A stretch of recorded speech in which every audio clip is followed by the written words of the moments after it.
चलो देखो, तो जो हम लोग को ट्रेंड्स पढ़ने हैं वो कौन कौन से हैं। तो ट्रेंड्स में हमारे पास 3-4 ट्रेंड्स हैं, जैसे वैलेंसी है, वैलेंस इलेक्ट्रॉन्स हैं, एटॉमिक साइज है, मेटलिक कैरेक्टर है और नॉन मेटलिक कैरेक्टर है। तो सबसे पहले हम लोग पढ़ेंगे वैलेंसी के बारे में कि वैलेंसी होती क्या है, वैलेंसी कैसे चेंज होगी along the group along the period. तो अगर आप पीरियोडिक टेबल को देखेंगे, कुछ ऐसे आपको पीरियोडिक टेबल दिखाई पड़ेगी जिसमें कितने ग्रुप होते हैं, 18 ग्रुप्स होते हैं, 1 2 3 ऐसे ऐसे करके आप देखेंगे तो यहाँ 17th ग्रुप आएगा और यहाँ कौन सा ग्रुप आ जाएगा, 18th ग्रुप आ जाएगा। इसी तरीके से यहाँ अगर आप देखेंगे तो पीरियड्स होते हैं, ये पीरियड्स हैं, जैसे ये तो ग्रुप हो गए ऐसे लिखे होंगे और ये पीरियड्स लिखे होंगे। पीरियड कितने होते हैं, 7 होते हैं।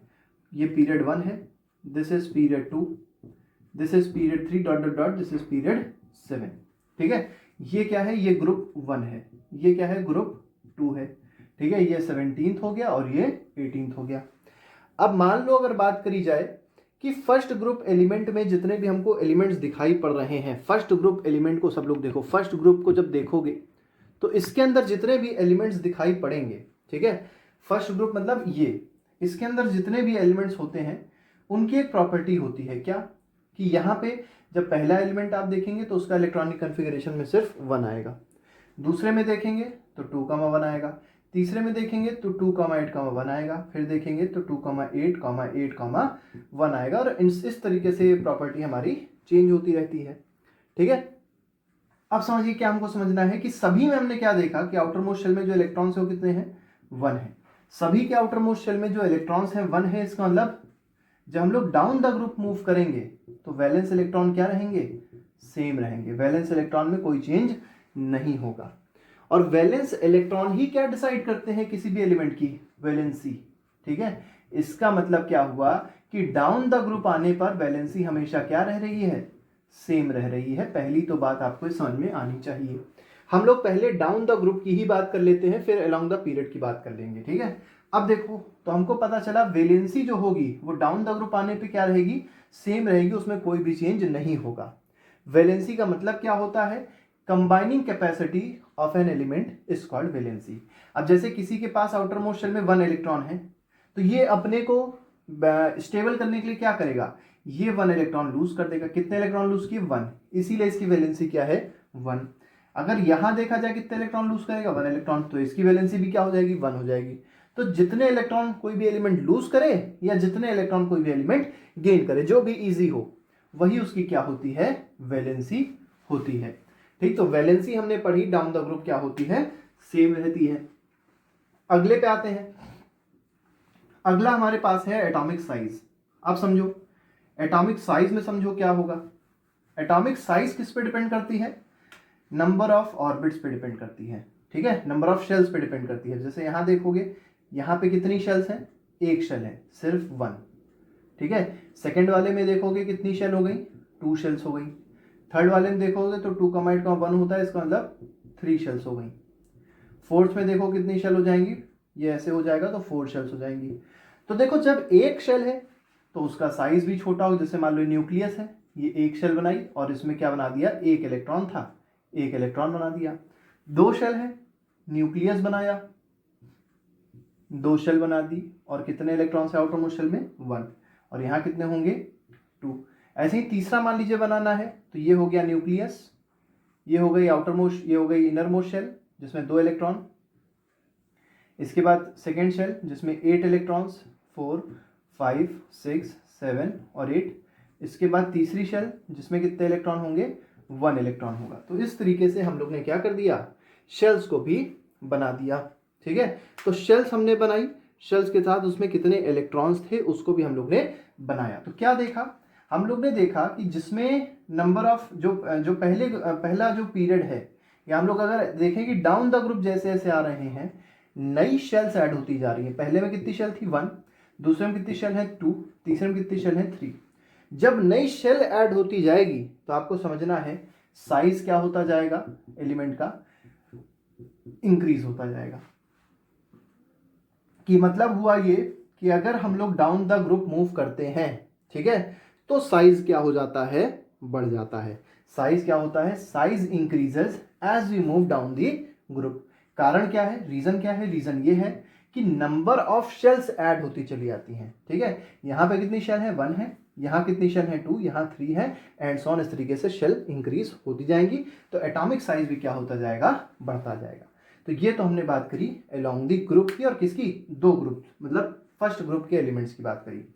आते हैं थर्ड पे, तो ये हो गया, ये हो गया। आते हैं मेटलिक कैरेक्टर पे। मेटलिक कैरेक्टर देख लेते हैं क्या कहता है। तो देखिए मेटालिक कैरेक्टर में भी आपको क्या समझना है, कुछ ना कुछ इलेक्ट्रॉनिक कॉन्फ़िगरेशन को ही आपको समझ के चलना है। कैसे, वो समझिएगा। जैसे मान लीजिए अगर पहले ग्रुप के एलिमेंट की बात, फर्स्ट एलिमेंट की बात की जाए, जो पहला ग्रुप का एलिमेंट है, फर्स्ट एलिमेंट जो है, फर्स्ट पीरियड फर्स्ट ग्रुप का जो एलिमेंट है, ये इसकी अगर बात करी जाए तो इसका जो इलेक्ट्रॉन है और इसका जो प्रोटॉन है, दोनों बहुत पास पास है। मैं थोड़ा इसको बड़ा बना देता हूं। जैसे मान लीजिए प्रोटॉन है, ठीक है, ये मान लीजिए प्रोटॉन है, पॉजिटिव चार्ज, और ये इसका क्या है, इलेक्ट्रॉन है, कैसा चार्ज है, नेगेटिव चार्ज है। ठीक है, अब देखिए ये दोनों बहुत पास पास है। जब बहुत पास पास होंगे, इसका मतलब क्या हुआ, इसको निकालना क्या है, टफ है। ये आसानी से बाहर नहीं आएगा, ये आसानी से लूज नहीं हो पाएगा। ठीक है, तो यहाँ पे लूज होने की जो टेंडेंसी है, इलेक्ट्रॉन लूज करने की जो टेंडेंसी है, वो इसके पास कम है। यहाँ पे अगर आप देखें, यहाँ पे जो ये वाला इलेक्ट्रॉन था, ये थोड़ा सा इससे, इस न्यूक्लियस से दूर है, मतलब अपने प्रोटॉन से दूर है। और क्योंकि ये इलेक्ट्रॉन अपने प्रोटॉन से दूर है, तो ये आसानी से निकल सकता है। क्यों, क्योंकि इस पे फोर्स ऑफ अट्रैक्शन जो न्यूक्लियस लगा रहा था, वो क्या था, कम था। ये वाले पे आते हैं, यहाँ पे जो न्यूक्लियस है, ये इस इलेक्ट्रॉन को बहुत कम फोर्स लगा पा रहा होगा, बहुत धीमे खींच पा रहा होगा, जिस वजह से हम लोग ये बोल सकते हैं कि दोनों के बीच में फोर्स ऑफ अट्रैक्शन कम होगा। तो अगर फोर्स ऑफ अट्रैक्शन कम है, तो हम क्या बोल सकते हैं कि यहाँ पे जो इलेक्ट्रॉन लॉस होने की टेंडेंसी है, वो सबसे ज्यादा हो जाएगी। ठीक है, तो इलेक्ट्रॉन लॉस करने की टेंडेंसी के बारे में आपको याद रखना है कि जैसे जैसे हम नीचे आते हैं, ठीक है, जैसे जैसे हम डाउन द ग्रुप मूव करते हैं, इलेक्ट्रॉन लॉस होने की टेंडेंसी क्या होती है, इंक्रीज होती है। सबसे कम किसके पास इलेक्ट्रॉन लॉस करने की टेंडेंसी है, फर्स्ट ग्रुप के पास, मतलब फर्स्ट वाले एलिमेंट के पास। और जैसे जैसे डाउन द ग्रुप मूव कर रहे हैं, इलेक्ट्रॉन लूज होने की टेंडेंसी क्या हो रही है, इंक्रीज हो रही है। मतलब सबसे ज्यादा किसके पास है, इसके पास इलेक्ट्रॉन लॉस करने की टेंडेंसी। और यही इलेक्ट्रॉन लॉस करने की टेंडेंसी जो होती है, वही डिसाइड करती है किसको, मेटालिक कैरेक्टर को। तो मेटालिक कैरेक्टर उसका अच्छा होगा जिसकी इलेक्ट्रॉन लॉस करने की टेंडेंसी ज्यादा होगी। तो इस वाले की इलेक्ट्रॉन लॉस करने की टेंडेंसी या इलेक्ट्रॉन लॉस की टेंडेंसी कम है, इसका मतलब ये अच्छा मेटल नहीं है, तो इसका मेटलिक कैरेक्टर क्या हो जाएगा, कम हो जाएगा। जैसे जैसे हम लोग नीचे आएंगे, मेटलिक कैरेक्टर क्या हो जाता है, बढ़ता चला जाता है। क्यों बढ़ रहा है, ये समझ में आ रहा होगा, क्योंकि इस वाले इलेक्ट्रॉन को निकालना इजी है। इलेक्ट्रॉन लूज करने की टेंडेंसी क्या होती है, इंक्रीज करती है। इस वजह से हम लोग बोल सकते हैं कि डाउन द ग्रुप अगर हम मूव करें, तो डाउन द ग्रुप मूव करने पे आपको याद रखना है कि डाउन द ग्रुप मूव करने पे मेटलिक कैरेक्टर इंक्रीज होगा। ठीक है, आगे आते हैं, अगले टॉपिक पे आते हैं। अगला जो टॉपिक रहेगा वो क्या रहेगा, वो है हमारे पास अलोंग द पीरियड। तो ये तो बात करी हमने ग्रुप में कि अगर ऊपर से नीचे आ रहे हैं तब क्या हो रहा है। अब हम बात करेंगे अगर लेफ्ट से राइट जाएंगे तब क्या होगा। ठीक है, तो लेफ्ट से राइट जाने की बात करते हैं, जिसको कहते हैं अलोंग द पीरियड।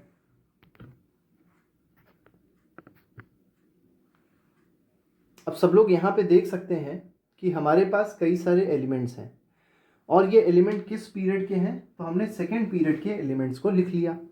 सबसे पहला हो गया लिथियम, फिर बेरिलियम, फिर बोरॉन, फिर कार्बन, फिर नाइट्रोजन, ऑक्सीजन, फ्लोरीन और नियॉन। ये हमारे पास एलिमेंट्स हो गए। इन एलिमेंट्स में खासियत आप देखिए क्या है कि इनमें अगर आप नंबर ऑफ ऑर्बिट्स देखेंगे तो सब में सेम है। यहाँ पे देखिए 2 ऑर्बिट, 2 ऑर्बिट, 2 ऑर्बिट, सभी में कितनी ऑर्बिट्स हैं, 2 ऑर्बिट्स हैं, मतलब देयर आर 2 ऑर्बिट्स।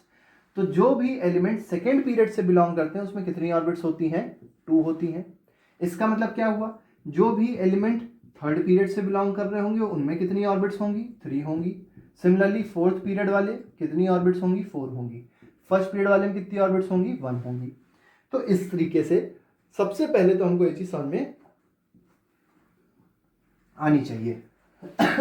अब समझो क्या है, सबसे पहली जो प्रॉपर्टी है हम लोग को देखनी वो है वैलेंसी। क्या देखना है, सबसे पहले देखना है वैलेंसी। अब वैलेंसी समझो क्या रहेगी, अगर यहाँ पे देखा जाए 2,1 में, 2,1 में जो आउटर मोस्ट इलेक्ट्रॉन है वो क्या है, मतलब आउटर मोस्ट शेल में कितने इलेक्ट्रॉन है, 1 इलेक्ट्रॉन है, तो इसको आसानी से निकाल देंगे। और जब निकालेंगे तो वैलेंसी क्या हो जाएगी, 1 ही, एक ही तो निकलेगा, इसकी वैलेंसी हो जाएगी 1। सिमिलरली यहाँ पे 2 इलेक्ट्रॉन निकाल पाओगे, वैलेंसी हो गई 2। यहाँ 3 निकाल पाओगे, वैलेंसी हो गई 3। यहाँ चारों इलेक्ट्रॉन निकल जाएंगे, वैलेंसी हो जाएगी 4। लेकिन यहाँ पे 5 इलेक्ट्रॉन नहीं निकलेंगे।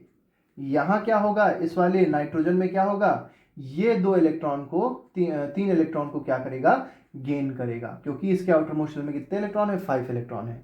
जैसे ही ये 3 इलेक्ट्रॉन को गेन करेगा, इसकी वैलेंसी क्या हो जाएगी, 3 हो जाएगी। सिमिलरली ये इलेक्ट्रॉन लूज नहीं करेगा, ये भी क्या करेगा, इलेक्ट्रॉन को गेन करेगा। और कितने इलेक्ट्रॉन गेन करेगा, तो आंसर है ये 2 इलेक्ट्रॉन्स को गेन करेगा, तो इसकी वैलेंसी क्या हो गई, 2 हो गई। आगे बढ़े, फ्लोरीन को देखा, फ्लोरीन भी इलेक्ट्रॉन लूज नहीं करता, क्या करता है, इलेक्ट्रॉन को गेन करता है, कितने, 1 इलेक्ट्रॉन, तो इसकी वैलेंसी क्या हो जाएगी, 1 हो जाएगी। इधर देखेंगे वैलेंसी क्या हो जाएगी, 0 हो जाएगी। क्यों, क्योंकि ये कंप्लीट है ऑक्टेट, कोई इलेक्ट्रॉन वो गेन भी नहीं करेगा, कोई इलेक्ट्रॉन वो लूज भी नहीं करेगा। तो हमने क्या देखा, हमने देखा जो वैलेंसी का ट्रेंड था वो किस तरीके से चल रहा था।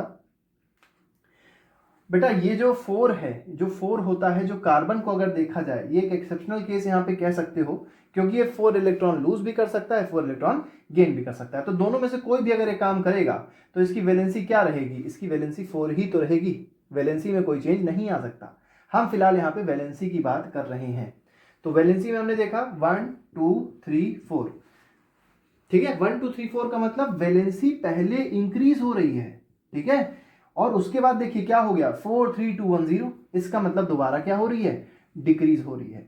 तो अगर आपसे पूछा जाए कि along the period from moving from left to right, जो हम लोग लेफ्ट से राइट की ओर मूव करते हैं, तो अगर पूछा जाए वैलेंसी बढ़ती है कि घटती है, तो आपका आंसर ये आना है कि वैलेंसी ना बढ़ रही है और ना ही वैलेंसी घट रही है।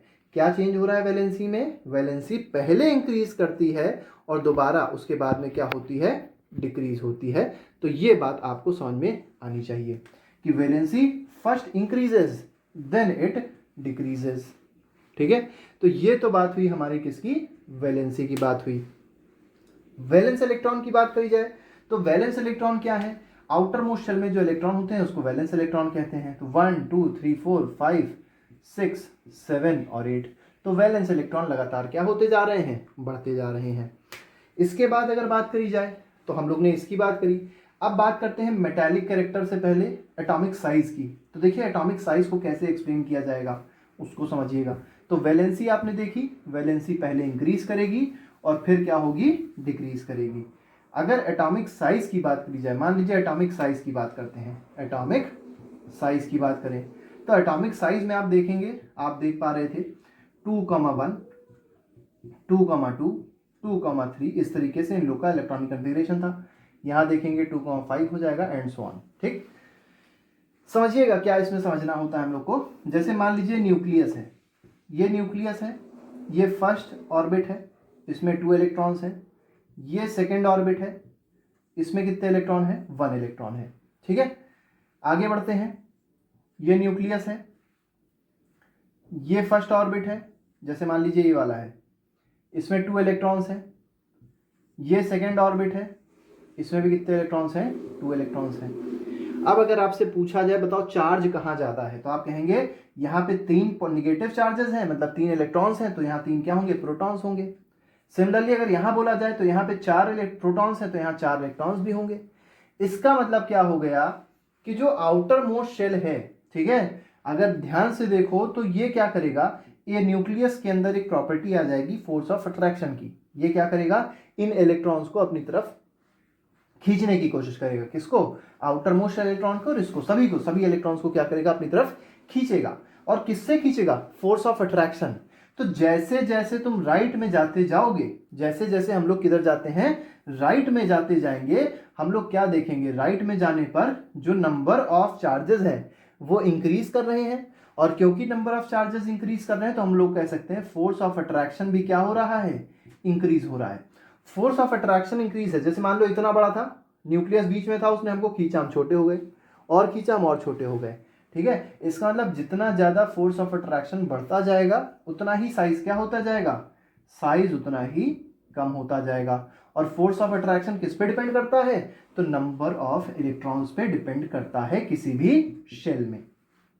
ठीक है, और हम लोग देख सकते हैं शेल सेम रह रही है, यहां पे भी 2 शेल है, यहां पे भी 2 शेल है, यहां पे भी 2 शेल है, सभी में shell number of orbits, number of shells, number of energy level same है। तो हम लोग ये नहीं बोल सकते कि डायरेक्टली कौन बड़ा है कौन छोटा है, उसके लिए हमको क्या देखना पड़ेगा, inter atomic force of attraction देखना पड़ेगा। तो सबसे ज्यादा inter atomic force of attraction कहाँ होगा, नियॉन में होगा। तो सबसे छोटा साइज पूरे अगर इस पीरियड में देखा जाए किसका है, नियॉन का है। और सबसे बड़ा साइज किसका है, जो सेकंड वाला एलिमेंट है जिसको लिथियम बोलेंगे, फर्स्ट ग्रुप का थर्ड सेकंड पीरियड का जो फर्स्ट ग्रुप का एलिमेंट है वो हमारा लिथियम होता है। ठीक है, वो हमारा हो जाएगा सबसे बड़ा साइज इस ग्रुप में। ठीक है, तो इस तरीके से हम लोग बता सकते हैं कि किसका साइज बड़ा है और किसका साइज छोटा है अलोंग द पीरियड। मतलब जब राइट में मूव करेंगे, जब लेफ्ट टू राइट मूव करेंगे, तो हम लोग बता सकते हैं कि किसका साइज ज्यादा होगा और किसका साइज कम होगा।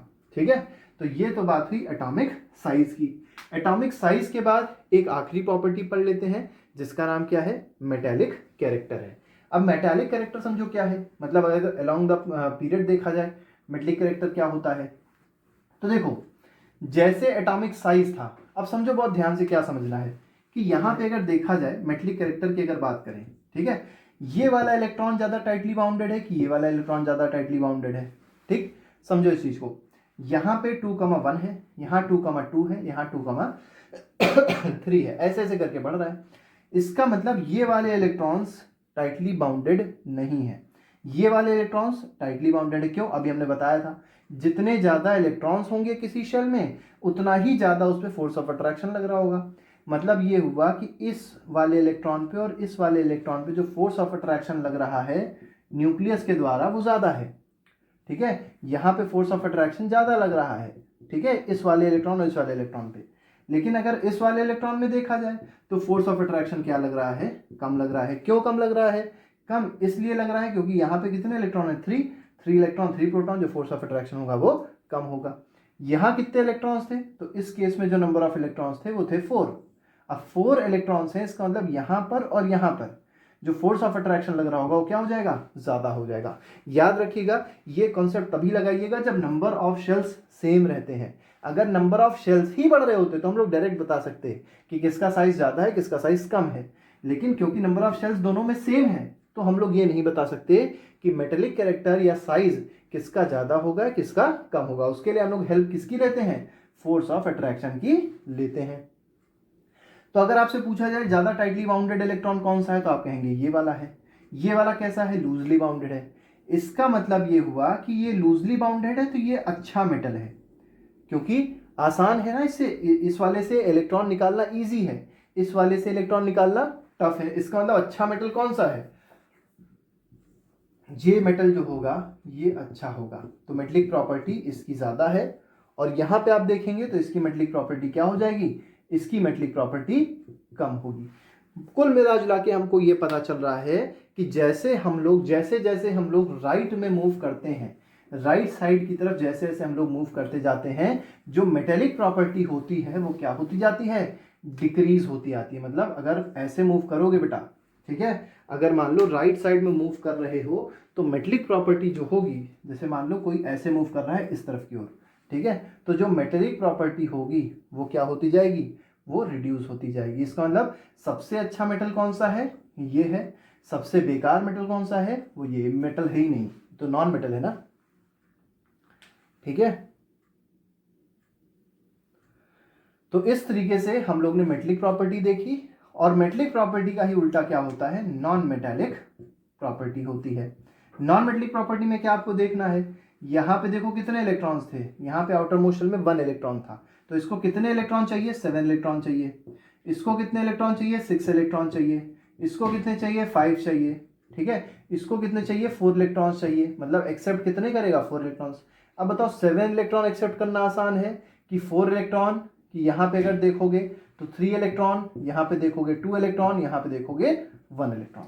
ठीक है, ज्यादा अच्छा मेटेलिक कैरेक्टर किसका होता है, जो इलेक्ट्रॉन लूज आसानी से कर सके, और ज़्यादा अच्छा नॉन मेटलिक करेक्टर किसका होता है, जो आसानी से इलेक्ट्रॉन गेन कर सके। अब बताओ, यहाँ पर 1 इलेक्ट्रॉन चाहिए, यहाँ पर 7 इलेक्ट्रॉन चाहिए, कहाँ ईजी मेथड है? अरे यहाँ पे 1 इलेक्ट्रॉन तुरंत ले लेगा और वो अपने ऑक्टेट को क्या कर लेगा, कंप्लीट कर लेगा।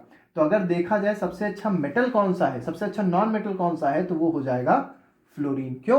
क्योंकि ये इजिली 1 इलेक्ट्रॉन को एक्सेप्ट कर सकता है, और ये इसको कितने इलेक्ट्रॉन चाहिए थे, 7 इलेक्ट्रॉन चाहिए थे, तो ये आसानी से 1 इलेक्ट्रॉन एक्सेप्ट नहीं करेगा, क्योंकि एक्सेप्टेंस उसका पहले होता है जो किसी भी इलेक्ट्रॉन को एक्सेप्ट करके अपने ऑर्बिटल को कंप्लीट कर ले, अपने कॉन्फ़िगरेशन को स्टेबलाइज कर ले।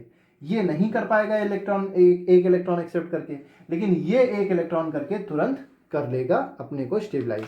तो ये वाला प्रोसेस जो होगा ये ज़्यादा तेज होगा, ये प्रोसेस क्या होगा, बहुत ही स्लो हो जाएगा।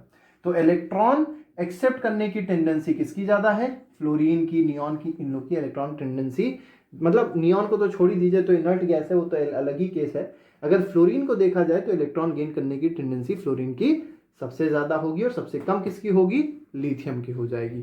तो ये हमारे पास पूरी कहानी है, पूरा कॉन्सेप्ट है किसका, trends of modern periodic table.